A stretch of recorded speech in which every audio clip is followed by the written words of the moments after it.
So meat sticks, beef jerky, should be one of the most carnivore snacks that you can possibly find. It's meat, but is it actually carnivore?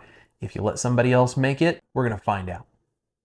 Today we are talking about meat sticks, beef jerky, these kinds of processed, prepared, dried meat products. They're great for snacks, they're great for traveling, they're great for kids and adults alike. But there's a lot of companies out there that make this kind of stuff, and I wanted to look at it and say, how much does it cost? What is actually in it? And can we do it ourselves better? So I have some really interesting information for you guys that I would like to share before I show you my meat stick recipe today. There are a couple of very popular brands, and I'm sure you guys have heard of these. This is the one that I would say is probably the most popular of like the clean meat sticks. So this is Chomps, the Chomplings. It's the smaller ones. 4 grams of protein, 45 calories, 0 sugar, not a low calorie snack, etc., etc. Pretty standard on price. There are 6 of these little miniature meat sticks in here. This bag was about $6 plus tax. So it's about $1 for each one of these meat sticks. This is the one that has all of the marketing that everybody has heard of so much with all the TV commercials for however long, the Slim Jims. I used to eat a lot of these. When I think of like meat sticks, or that's what I think of as Slim Yeah, Jim. Slim Jim, and then if you want to do like the jerky, it's usually Jack Links. Those are the two names. So I didn't even bother with doing like the Jack Links. I just figured let's do the Slim Jim and the Chomps and get kind of the two ends of the spectrum. So there are 14 of these snack size Slim Jims. 2 of these Slim Jims is about the same size as one of the Chomps. These are half an ounce for each of the sticks. These are 0.28 ounces, so just over a quarter of an ounce. So 2 of these basically equals a Chomp. 7 versus 6. That's kind of the comparison size here. This was about $5.50, so it is a little bit cheaper per ounce. Let's talk about what that actually comes out to, and then I'm going to show you mine, and you can decide if you want to make my recipe or not. The Chomps, $2 an ounce. Now that doesn't seem like very much meat to me for $2, but if you calculate that out with the size of this bag and the cost of it, it's $2 an ounce. Now that's the good stuff, right? That's supposed to be a lot better for us and not have a bunch of junk in it, so that's gonna be a little more expensive. The Slim Jims, well, that's $1.38 an ounce. So you're saving a little bit, but it's really not that much. So at that point, if you're buying one or the other, you may as well get the one that's better for you. So let's take a look at what actually is in these. Now this one is, the cleanest. 0 carbs, 0 grams of added sugar, 0 fiber, total sugars is 0. So everything there you would expect. But let's actually look at the ingredients. Grass-fed and finished beef, great. Water, of course, there's going to be some water in the recipe to help create this, and you'll see that in my recipe. Encapsulated lactic acid, that's just a preservative. Sea salt. Cultured celery powder, which is celery powder and sea salt. We're going to talk about that in a minute. Cherry powder, I'm assuming that's for flavor, but it has cherry powder, maybe for color as well. Black pepper, red pepper, garlic powder, coriander, and it's stuffed in a beef collagen casing. So those are honestly pretty clean ingredients, all things considered. The lactic acid is a preservative, which is what makes this shelf stable. It doesn't have to be kept refrigerated. So there's something there. Let's take a look at these, because this is what I ate a whole bunch of as a kid. Beef, pork, mechanically separated chicken, water. Mechanically separated is a little weird, but it's a term for how they get the cheap bits of chicken off the bone, really is what it is. So beef, pork, and chicken. I'm fine with that. Here's where things get bad. Textured soy flour, corn syrup, salt, natural flavors. What are natural flavors? That can be sugar, that could be juice out of a beetle's butt. I don't know what that is. Dextrose, which is another form of sugar. Paprika and extractives of paprika, so there's some seasoning. Hydrolyzed soy protein. Maltodextrin, which is also sugar. Lactic acid, there's that same preservative that makes it shelf stable. Barley malt extract, okay, well, there's more carbs and sugar. Citric acid, that's another preservative. Soy lecithin, and sodium nitrite, which is what they're using instead of celery powder. This is full of junk. Junk, absolute junk. And what's even more interesting is it says it has 6 grams of total carbs for a serving, okay? But here's how it gets really sneaky. Look at the front of the package. it says per 4 sticks, which is considered a serving, 1 gram of total sugars. But that means if you look at the actual serving size back here that says 6 grams of carbs, the only thing they're counting in their total sugars advertising on the front of the pack is the added corn syrup and sugar that they're putting into it. All the other carbs that are in it, they're completely ignoring. Sneaky. Very sneaky. So here's what got me thinking. Why are we eating these, especially if they're so expensive? And this one's just pure junk. This one in a pinch, this does great. This is junk. Even if the meat in it is good, it's so covered up with all of the other junk they're putting into it, it's no good. So I came up with a recipe to make our own. And I've got a couple of different versions. I have beef and I have chicken. You can do this with different kinds of meat. But let me show you something. There's my jerky. It's a lot of jerky. Yes. Okay, so let's talk about price, and then I'm going to show you guys how we make this. Mine comes out to 45 cents an ounce for the beef. Wow. It's going to be pretty similar to the chicken, actually probably just slightly less, because chicken I can usually get for a better price than beef. 45 cents an ounce. That's including the seasonings and everything that I put in it, which are all optional. You can customize this however you want. You have full control of what goes into it. I made 38, almost 40 ounces of beef sticks, and it cost basically about $17. So let me calculate this out for you guys. If I was to have the same amount of this, of the Slim Jims, that would be $52.50 worth of Slim Jim. Wow, it's a lot of Slim Jim. If I was to have this same amount of Chomp's beef sticks, that's $76 worth of Chomp's beef sticks. Now I understand it's expensive, they have factories, they have all this kind of stuff. I get that. And these are great in a pinch, not these. These are great in a pinch. Those go back there. These are great in a pinch. If you're on a road trip, you need something in the car, this is great because they are pretty clean ingredients. But it's expensive to get this kind of stuff, especially if you go through any amount of it. Do it yourself so that you can save a bunch of money. It's really simple. Now I did mine with a dehydrator. You can do it in an oven on the lowest setting. You can do it, air fryers have, settings sometimes for dehydration. There's all different kinds of ways of doing this, but the process up to just how long it goes in is the exact same every time. So I'm going to show you guys how we do this. Ash has not tried these yet. I'm very excited. I'm going to let her try them, and then I'm going to show you guys how we do this, because there is no reason for you to pay $76 when you can take $60 off of that and have this. So we're going to try them out. This is the beef stick and this is the chicken. I did the beef in kind of like a flat jerky shape. You can do it in rounds. I'm going to show you how to do that in the video. Then I have the chicken, which is done more in the stick shape in the rounds. You want to be super strict carnivore, you don't have to put any seasoning in it whatsoever other than salt. Now, I did use curing salt, sodium nitrite. Let's talk about that real quick. This one I said has celery powder in it. All of these no nitrates, no nitrites foods that are out there, the uncured meats that are out there, mostly they're all using celery powder. Do you know why they use celery powder? Because it's full of nitrates.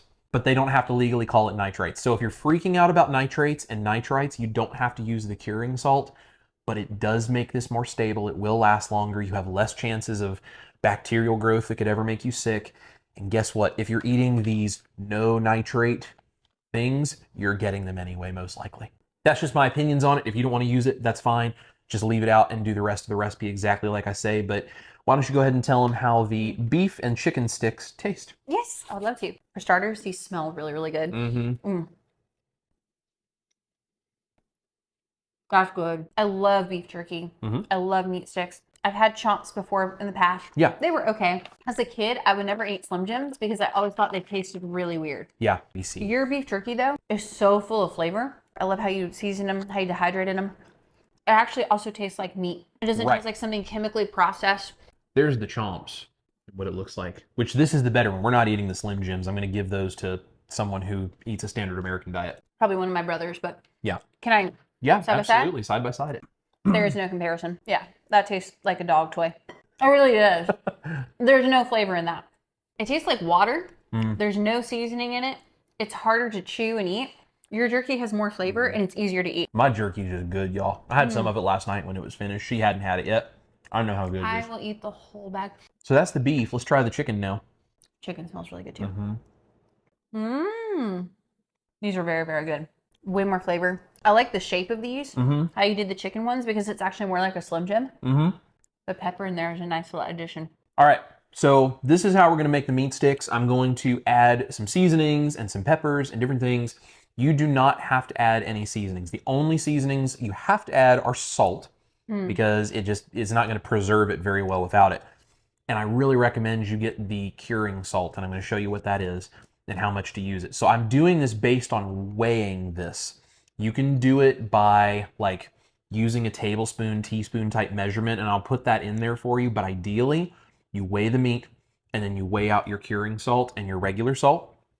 All of the other seasonings are totally optional. You can add as much or as little as you want. I'm going to show you how to do it, and I'm going to show you a fun little jerky gun that makes this much easier. She thinks it's just funny as all get out. I think it's hilarious. You'll see why. Yeah, I'll show you guys the jerky gun, and I'm going to link that down below for you. If you want to get chicken, like chicken thighs, chicken breast, and you want to grind your own chicken, if you want to get beef and grind your own beef, like a chuck roast, and make your own ground beef, you can totally grind your meat just however you want. I just got pre-ground meat for this, so you might actually save yourself some money if you get it in whole pieces and grind it yourself, but it's going to be the same process either way. So let me show you guys how we make meat sticks and how you can save a lot of money while staying completely clean, keto or carnivore, and enjoying some jerky treats. All right, to make beef sticks, we need ground beef. So this is 85/15. You can use any kind of ground beef you want, fattier or leaner. We're gonna weigh this beautiful ground beef out, and we have 4 pounds, 7 ounces, so almost 4.5 pounds. Now we're gonna calculate our salt and our curing salt based on that weight. So this is Prague powder number 1 or curing salt number 1. You do not wanna use number 2, you want number 1, and I'll put a link to this down below. So we're gonna start to measure out our cure. And we want approximately 5 to 6 grams for 5 pounds. So this is about 5 grams of curing salt, and I'm just gonna put this in a container so I can mix up my seasoning mixture. Next, we're gonna measure out regular salt. I like about 3 grams per pound of meat, but you can use more if you like it saltier or less if you want it less salty. I'm gonna measure out about 12 to 14 grams for this 4.5 pounds of meat. Now I'm gonna go ahead and put my salt in with my curing salt. Now this is totally optional, a little more ketovore, but it tastes great. This is about 3/4 of a cup of jalapeno slices and about 3 tablespoons of the pickled jalapeno liquid. This is going to be added in with our salt, but again, this is totally optional. If you don't do this, just add in a couple of tablespoons of water as necessary when you start mixing the meat. You'll see that process in a minute. Now I'm going to add in seasonings, and again, these are totally optional. I'm going to use black pepper, paprika, and garlic powder, and I'm going to show you the measurements that I used of each, but again, more or less to your taste. So that's 4 grams of black pepper, so that's about 1 gram per pound. Next, I'm going to use paprika, and I ended up with 5 grams, but again, about 1 gram per pound. And I'm going to do garlic powder, and once again, about 1 gram per pound. It tastes really nice to me.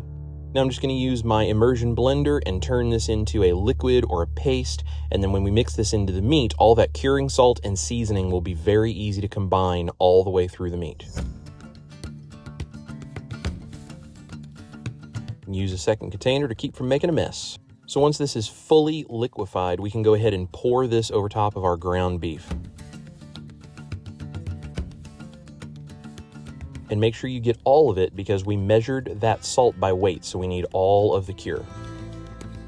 Now we're going to wash our hands really well because we're going to use them to mix up this beef jerky mixture. And this is your best tool in the kitchen, your hands. It's time to dig in. We're going to mix all of this curing mixture through this ground meat. We want to make sure everything is evenly combined and that it is as much of an even color all the way through as possible. If you see pink spots like this that clearly do not have any of that cure mixture, you need to pick it up and squeeze it through your hands to make sure you get that all combined. I also keep folding this over almost like it was bread dough and squishing it down to make sure I'm evenly combining all the layers. Once we have an even color all the way throughout the mixture, it's ready to work. Next, we're going to place our meat into either a Ziploc bag or some other kind of airtight container. We're going to refrigerate this for a minimum of 12 hours, but you can honestly go for 3 or 4 days. Now we're just going to seal this up and place it in the refrigerator to cure. Same process for the ground chicken. I have 2 pounds, 1.5 ounces. And we're going to weigh out 2.5 to 3 grams of our curing salt. And I'm going to do about 6 grams of regular salt.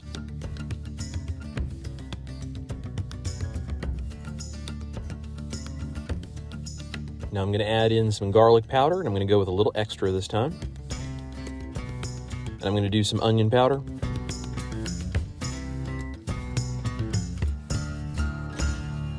And a nice herb flavor. I'm going to add some thyme. This is very lightweight, so a couple of grams is plenty. And then some black pepper. A couple of grams should be plenty. And here I have several chipotle peppers in adobo. And we're just going to add those in as well for some chipotle chicken flavor.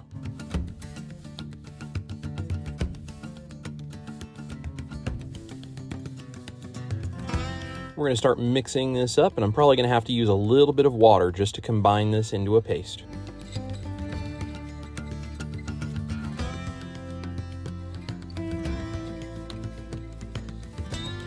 And then we just add all of this to the chicken, making sure to scrape it all out to get every last bit of curing salt. Once again, we combine thoroughly until we have an even mixture. This is definitely a stickier mixture because chicken just tends to be that way, so it might be a little bit messier, but that's okay. Just like the beef, I'm going to add this to a bag. And this goes into the refrigerator to cure at least overnight for 12 hours. The next day, I'm going to take racks from my dehydrator. You can also use cookie sheets from your oven, your air fryer, however you want to do this. And this is the jerky gun I'm using. I'm going to link it down below and show you how it works. As you can see, it comes with different tips. This is the round tip to make the chicken jerky I made. I'm going to use the flat tip for the beef.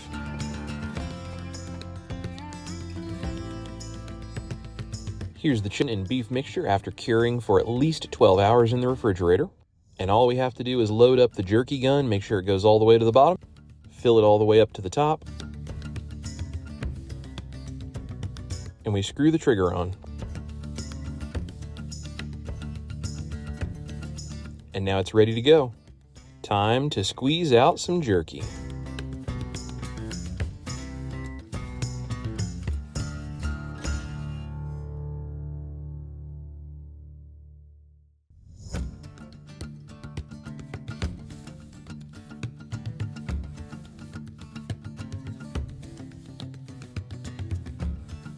Now we just take our racks of jerky and put it in our dehydrator, our oven, our air fryer, or whatever other method you're going to use to cook this.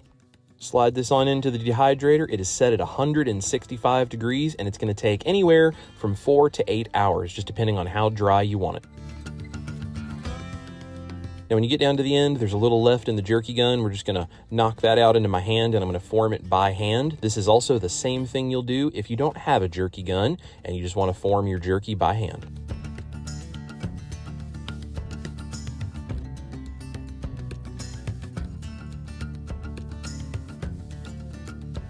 For the chicken, everything is exactly the same. I'm just going to use the round tips, and I'm going to have to use a spoon because the mixture is a little bit stickier. Otherwise, same process.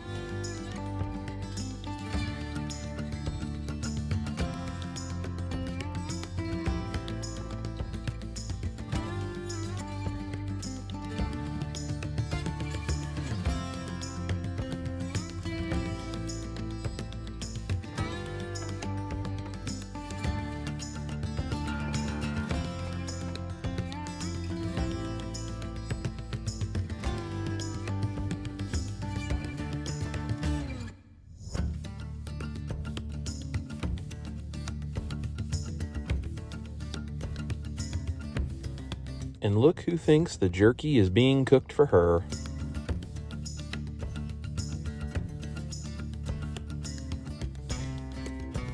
All right, you guys, so that is how we make the meat sticks. You can make these any shape you want. You can do them by hand if you don't want to have the jerky gun. It's going to take a little longer, but you can totally do that.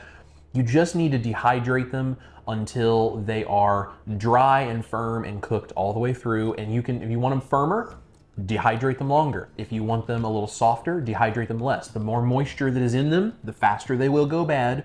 I do recommend you refrigerate these for 3, maybe 4 days, or put them in Ziploc bags or some kind of individual packages in smaller serving sizes and freeze them. And then when you pull it out and you thaw it, eat it within a few days. So if you're gonna take it on a road trip, put it in a little cooler. Okay. As long as you keep them cool, they should last several days, even if they're not refrigerated. I wouldn't go much past 2 or 3 days. I wouldn't let them get hot, like sitting in a car, and then leave them for like a day. That might get a little funky. Now, if you want to make them shelf stable, you can look up online ways of getting like the lactic acid or like the acid starter cultures, and you actually ferment them slightly, and that's what it does, is it makes them shelf stable. You can totally do that and just add this into the recipe. I don't find it necessary. I think it's easier to just have them in portions, put them in the freezer, thaw them out in the refrigerator, and then you just let them come to room temperature, and they last for a couple, 3 days as long as they don't get too hot. We're gonna enjoy a whole bunch of beef and chicken jerky because I made plenty, as you can see. But it's a whole lot better than paying all the money for those little tiny packages, in my opinion. It also tastes better. It does. It honestly tastes way better. I was telling her I tasted this, and then I went back to tasting a little piece of the one of these that I had opened, and I can taste the cherry powder, and it's weird. It tastes fruity, and I'm like, that doesn't really seem like that should be in there. I think it's probably done for color, maybe a little bit of flavor, but it's weird. You can customize this however you want, make it whatever you want. I'm gonna link the dehydrator that I have. Big shout out to a Patreon member of mine who will be getting a special shout out in a future video, but they sent that to me from the gift registry list of how I'm growing the Chris Cooking Nashville channel.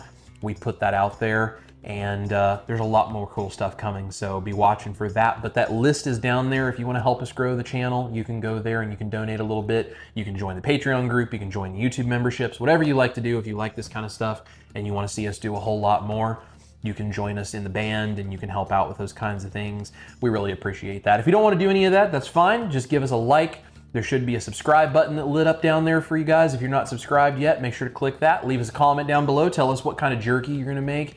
Go make this for your family. And if you make a big batch of this and it turns out really great, send me a picture to info@chriscookingnashville.com. I would love to see your jerky recipes. Tell us what you like to include in yours and what kinds of things you're doing. This is how we keep our carnivore diet nice and clean, how we have snacks for ourselves and the kids, and how we do it and save money in the process. So thank you guys so much for watching. This is Chris Cooking Nashville, my beautiful wife, Ash Taylor, who's enjoying this beef jerky over here. Guys, make sure to eat your meat, especially if it looks like jerky. Love your life. We're gonna see you right here in the kitchen for a whole bunch more really cool recipes. Would you like a meat stick? You're very funny. On something. So make more jerky? Yeah. Yeah. Just a carnivore babe over here. Oh, you're a babe, all right. All right, there you go.